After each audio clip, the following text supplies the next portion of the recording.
Đúng vel, âm dự ama cho bật chặng hè, coi nhung lai chương trình truyền hình nơ càng bạc hè, tại đài phát thanh truyền hình thành phố Huế nữa. Đúng vel, âm dự ama cho bật chặng hè, để tiệu môn tụ ân lệ về tiệc khăm tổ đạ ở nơi đời. Tổ phát sản đi canh định cư, đò mương cơ tù của mương bạc Nam Đông, đò hiền Phú Lộc, có để bữa để tươi địa tủ, có lùng bọt thầm bạ. Anak pirang mà tên này heno, có quay tươi, ibu nata tại cái xe tiệc kia, có mà bát nghìn lại có làm bát chỉ lapuan. Tộn nè. Thì quê dân đăng nè, mà quay từ vì đạn chèn ấy bồn từ đồng đời, ấy bồn phá trò tầm đạ tờ tổ tụ đùng. Quay từ bồn đã thiết lật tầm từ tổ liêm mòn địa tụ ẩn hỏi à xuôi. Bồn từ đã vai lòi tầm tổ bắt át mong ẩn lư mẻ. Lưng vì địa từ clưng nổ ẩn lư bùi êm. Ẩn bồn đồng phá tổ từ đã clưng từ quê dân ẩn đăng nè dưới nước. Có hai nhông mà các bạn áo.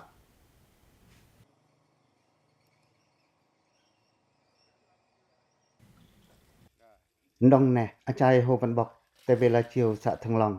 งามเมืองก่อนน้ำดงดอเห็นผู้หลอกลือบุยก็วีเยตือดาอันจันอีโบนตือดงได้ตามมาดอคลึงนกรัฐปะอบาจายบุยนังตือโยลประมาณในอักเชียรตุดาสออากายันยลดาในได้เปรอจิตนังโยลลีไปกลัมทรงจิตแมทนำตัวปาเตยอินดาเวลก็ได้ลื่นนรลอมมอยนกอันตอจะตือบนดอกมัลบนเรือจะตือวีลึงอบาจายโฮวันบอก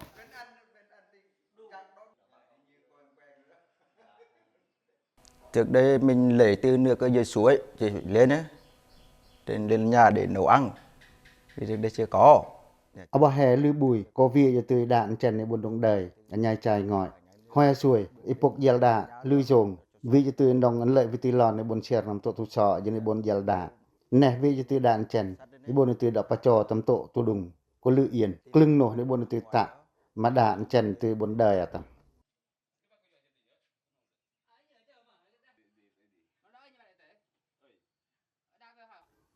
ต้นแน่จุงกาเวลาเจียวกว่าจะวีโตตะแกจิตตะแกเผยทรงพันตำโถอบอสจันอันในบนตื่นดงเดยดานเจนโทนโยลงโกโกยเป็นปะเตงตำกอดาอยู่ในบนตื่นปะจอตำเตละบอกกว่านี่บนดอดังกีมอยตะเลนกลึงตื่นกุมาสวยอันเลยวิตินเนาแต่เวลแต่สะในบนดอปรีอันลือถึงลองในตรงบอกก็ได้มวยเมืองอันได้นองในตื่นเลยวิคำตัวดาอันในบนดงเดยดังมวยเมืองปะกอน้ำดงเห็นผู้หลอก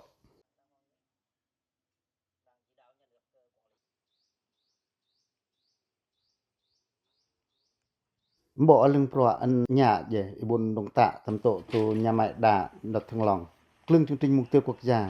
ดงตะตำดังสะทั้งลองมากว่าจะตือบนดอกแจ้งตำมุพินกินพีอันในบนดงปอตำตะกวยจันในบนดงเดยตำดานเจนตำดาปัดอัตมองก็ได้ดาอันเยลแต่ยาไม้ดาดทั้งลองก้อยโกโตอันเยยาไม้ดาดงโกตือก็ไม่บนตือดงปะจอดามาได้ไงไอ้บนตือดงตะพิคัมตำโตตุดุงเวล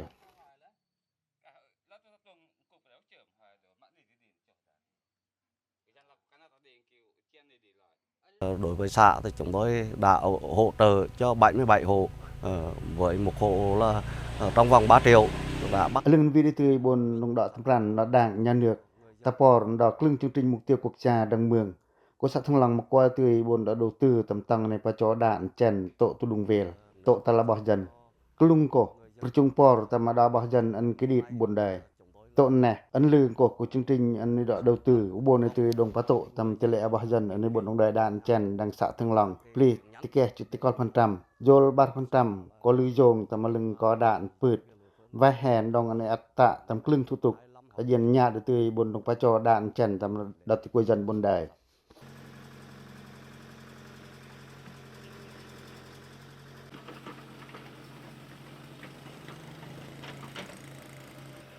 quay đã tiếng nhong của y viên làm xã thăng lòng mà rồi vì cลึงtươi bỏ dần anh đây dục khăm đạn ở đây tầm tổ cลึงxã anh tròn cổ tổ cลึงtụ có dùng tầm tèn cò anh pượt dùng tèm pưng đung về yên đi buồn từ đồng pa trò đạn cổ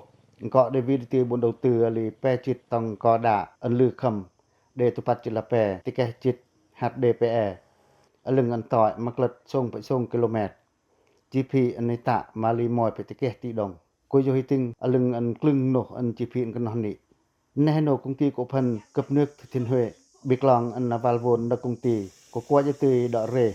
đầu tư thì có tầng tờ hỏi này phải cho đà lưng ăn tỏi clật pe phải mồi km tổตัวงานตุอันวีอยู่ที่ครึ่งที่กุยจันอัดอันยันนิบนที่ดาปรับตำดานจันแต่ในโนคงตีก็ได้น้องที่ตริงตามาวาลโวนอันยันนิบนที่đầu tưลอยครึ่งตังก็ดาโตนตุอันวีที่กุยจันอัดอันยันนิบนได้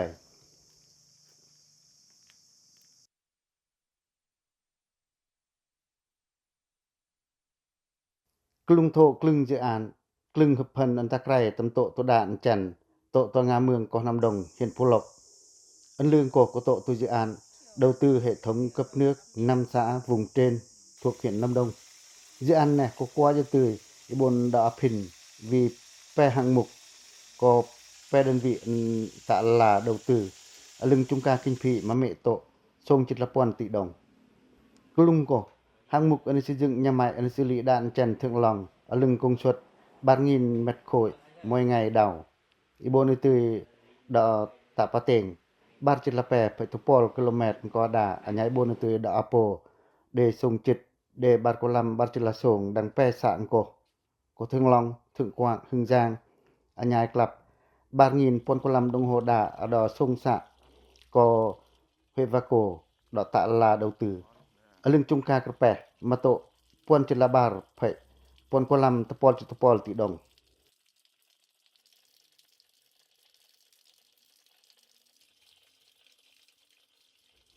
ตลอดกุมาบารงินและกุลามปัจจุลาปวนdự án มาเยอยู่ที่บนอตะคำอยู่ที่บนประจอดาอันจันธรรมดาสงสะเมืองกะตูโตตัวงาเกาะนอนน้ำดงอันดอเหียนผู้หลกกดถึงหยัดถึงลองถึงกว้างหึงจางหึงหือบิกลองกdự án มากว่าอยู่ที่บนดงปะโตอิปิคำดาอัญญาพืชตะปอร์อันอิตาปิเยตำกะสะหัตังประสัตประยองจัดเรื่องประอัตรมองอดติกวยจันเมืองกะตูโตงาเกาะน้ำดงVì em rất cảm ơn anh chị cho nước min nước sạch vì gia đình bên em. Hôm nay có yên je bưởi nang tươi bộc yel da to tun jong.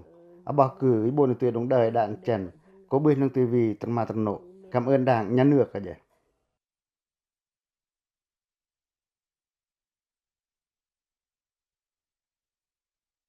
Hoi xuôi xã Thăng Long có đại xã ăn lợi với thị khăm clưng tiêu chí đo xây dựng nông thôn an tâm mè.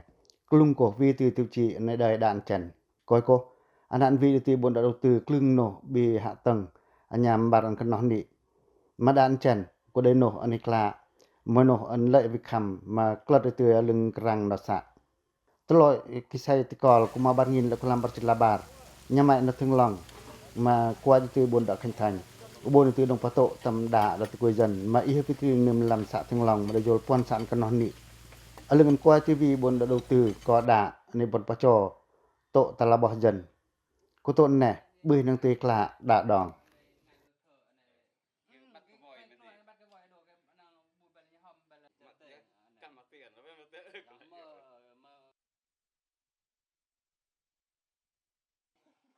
từng cả ni tê lật nè cô đây mọi anh đầy anh lư bình anh nhà anh lư từ rừng đó chương trình quốc gia xây dựng nông thôn an tâm mè đang xã Thăng Long yên tên cô xã Thăng Long vì yên từ bốn đã tạo pipli chương trình mục tiêu quốc gia xây dựng nông thôn an tâm mè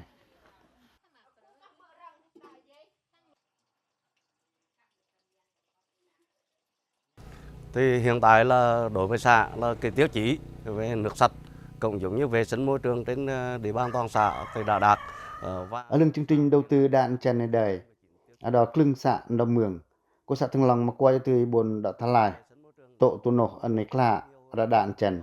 biết long cô tươi xã mà qua từ pri clưng tiêu chí anh ta cày tầm tổ đạn này đời clưng một chút ticket tiêu chí xây dựng nông thôn an tâm mè anh plin này hạt từ bốn đồng đỏ bắt tổ tầm đa môi mường trung càng có vi từ bốn đã thâm rằn nó đảng nhà nước cả vậy dạ có vấn tiết kiệm không phải lãng phí tiết kiệm nhất là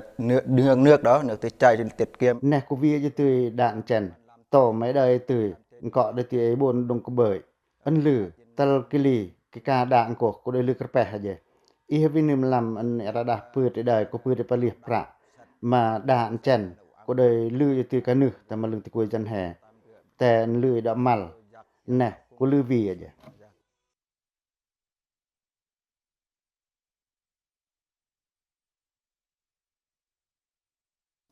สะถึงหลังกว่าที่ดาตะไปเบ่งพระโจกลึงอบอจันดังเมืองอแปงก็บนดคลับพระจอตำดานจันโตตุดุงอลึงก็สามกว่าที่พระโจตะกวยจันพระโตยตำปรวตำปะอันละวิติกระแปยอกซอยตำโตตุปไดดานจันอลึกไกรตะปอรปัสรปยองตำติเลตะกวยจันในบนดงได้ตำดานจันดอสะบิกลองก็ตะกวยจันนสะถึงหลังในบนที่ดงดอกที่สอตะอบนตำอลึกไกรวิสิงมุเตืองpasar pejong tam chat leung per atermong pran huan repuk reva don neh de leupeu de tikrepeh an leuka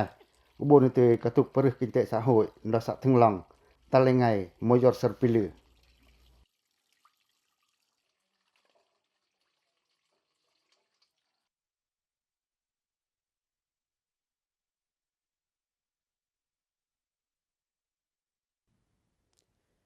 Đông vel ami ama jo berchang he sa thung nhật cô đây moi sa an vi từ klưng từ quêประกอบกระตูอันกว่าจะtừไอ้บนดอกกะลือtừ pli klưng chương trình quốc gia an xây dựng nông thôn an tầm mè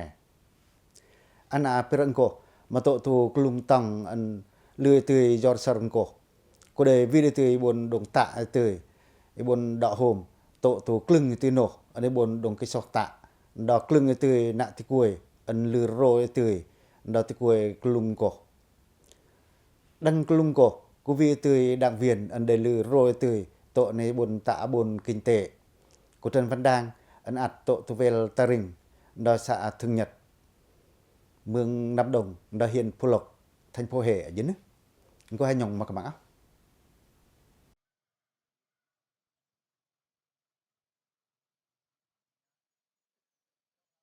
mỗi ngày pro tâm bạ nó trai Trần Văn Đangแต่รอนต่อน้องอันบื้อตื่นมาตัวตุปรอนกันหนอกอาจารย์ได้ดจังปรานตำดาปรวอันในจำตำลองแลกลุงรอตะแลงรออันอันเลยไปตือลือปืด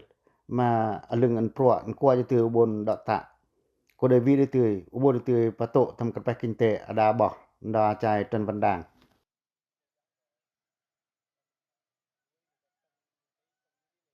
Với mục đích của một người đảng viên thì chúng tôi cũng đã triển khai thực hiện các cái chủ trương này. Ngoài triển khai cho toàn thể cán bộ đảng viên. Tổ đội 15 đảng viên và đền cọ ở lư rô để từ dân đùng về là mấy buồn hồm tại sỏi. Bộ thì perih kinh tế thầm tè bỏ. Ta lấy ngày của giọt sơ tầm ở lư bật tạt. Pro này chăm cam chịa. Tổ cũng cọ đeo vi để từ cán bộ kỹ thuật bà sài. Mà tổ ấn to anh cổ. Có tổ mà vi để từ bồn đã chăm tầm tổ tục pro để hồi tạ. Tên cổ ấn to mà hồi để từ bồn đồng phí bà tổ tầm đã đùng về là tuần tạ. Đăng xã thương nhật này. Vi klưng tì cuối ấn hồi từ tổ tổ mại này perih pro thầm bạ. Ấn klật cửa gì nữa.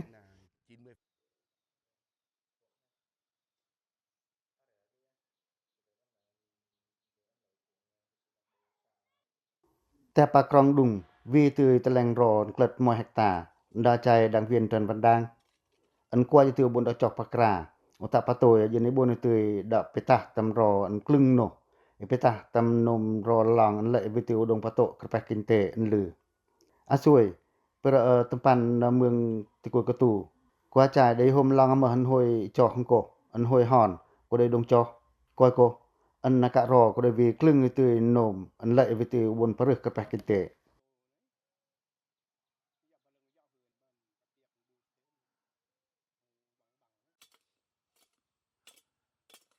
ก็กำลังดังเวียนตะกุยในบนตือđã chăm trụ trườngยันในบนตือดงโปรตำระดงเวียนตะกุยจันกลุงสะอาจารย์ด่างกวยตือดาไปตาตำรอนเลยเกิดการยันในบนตือดงปรึกตำโตตะกนอดในดงจอกกามเจียดอเหียนดอสะคลึงนมกามเจียอันกว่าจะตือบนดอจอลิมมากุมารในเฮโนดอใจก็ได้วีตือบนดงปะโตตำดาบ่หาใจวีตมัวกินเตอาบ่มาแตงโกปืดอุบลจอร์เซอร์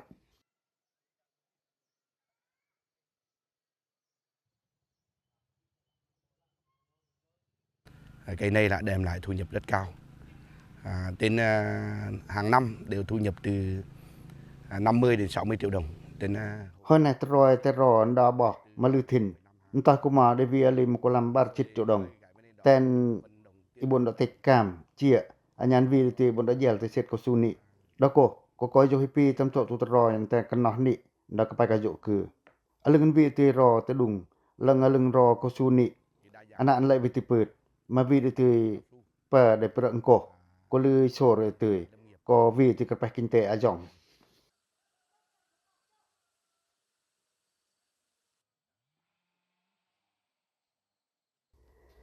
đảng viên Trần Văn Đàng hoa xuôi có hữu chung parư tươi tàng lòng cao su đào về tà rình chai có đôi mỏi có lùng clưng tì nạ tì cuối lừa rồ có mong ta tạ u chăm tươi học soi tầm tổ thuộc kỹ thuật ở dưới bốn tươi đã tạ tầm đã tỏ ở vi cờ tên cô chai vi tầm rô cao su ở nụ đồng phá tổ kinh tế ở dòng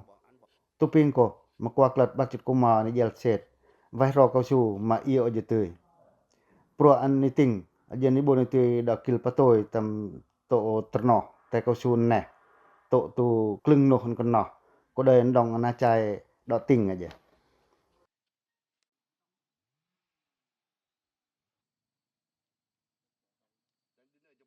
Để muốn thực hiện được cái vấn đề này thì phải người đảng viên phải gương mẫu trước, đi đầu và làm để người dân học theo. Đối với bản thân ta là ngày giọt tên tị cử có đây khi so tạ mà ở dưới bốn tươi đông chăm tầm lòng tân nọ là tỏ ở lư tạt dân nó bốn bong cô lại phi cờ pè tụng cổ kinh tế na bỏ mà ta là ngày ở bốn giọt rửa hở tươi anh nhà tị quê ta lùng về ta rình mà đây prang cổ tươi cô về hè mà nhà tị bốn pri tầm cái nọt xây dựng nông thôn tầm mè sờ pi dòng nông thôn tầm mè lư rồi tươi tụng này prano ở dưới nữa. Trong thời gian qua, nói chung là đối với đồng bào dân tộc thiểu số thì đối với tiếp cận hoặc là tham gia các cái mô hình. Tên này nổ, xã Thương Nhật mà qua từ đại bốn đồng tạ tầm clưng chương trình này kinh tế tôn bị chủ trường đã hiện đã tỉnh. Coi cô, vì clưng mại kinh tế đã bỏ hạp bẻ, bốn từ giọt rửa, anh nhàn vì từ đồng phá tổ tầm tật rồi là từ quê dân đang mường. Vì rợ mại rồi trên cảnh, lưng ăn clưng nổ, anh bốn từ đồng tạ nó đang viên Trần Văn Đàng. Trang trảประชุม clưng nổ, đó nghiện thanh phia. Chính clưng đang viên, có đây từ quê đồng phổ đang mường hẻ dưới nữa. Lưng kerpe hampri tu bon data moi lưng an tapor tu bon tamot tam kanot ne per kinte nda dung vel nda sa dang viên Trần Văn Đàng có đời rma lư roi tu nó ti kuôi mương Ca Tu dang vel ta rình xã Thương Nhật huyện Phú Lộc thành phố Huế cok lam cán bộ xã trai đảng lưng lư patat tu bon data tam to pro nhà nước có đời lư patat tu to pro nda dung abah trai có đời lư mà làm đảng viên an lư ro đồng plo tầm lùng clưng nổ pro thâm pạ nó về ta rình ở tông đầy nhà xã Thương Nhật nơi tông bỏ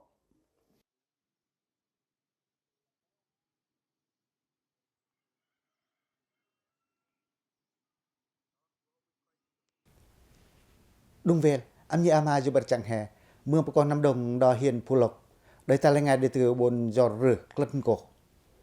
lưng clưng nơi từ nổ ăn ta kêu tầm tè kinh tế tu clưng nổ từ pro thâm pạ tu pro atramong đã có cho từ mại pernil ande lư để từ bốn đã hôm anu bốn đã apa pato từ tu pro này bốn đã tembran đó đảng nhà nước việc lòng clưng để từ chương trình mục tiêu quốc gia an lưng mường an đà pa cọ ha dòng đang này bốn này từ đào tạo paru ở dưới nước chương trình truyền hình tại cam pa cọ hè tôn này coi ăn tiệt dưới nước hay lỡ này pa là nhong ta tuôn nên nhong lại áo ỏi bên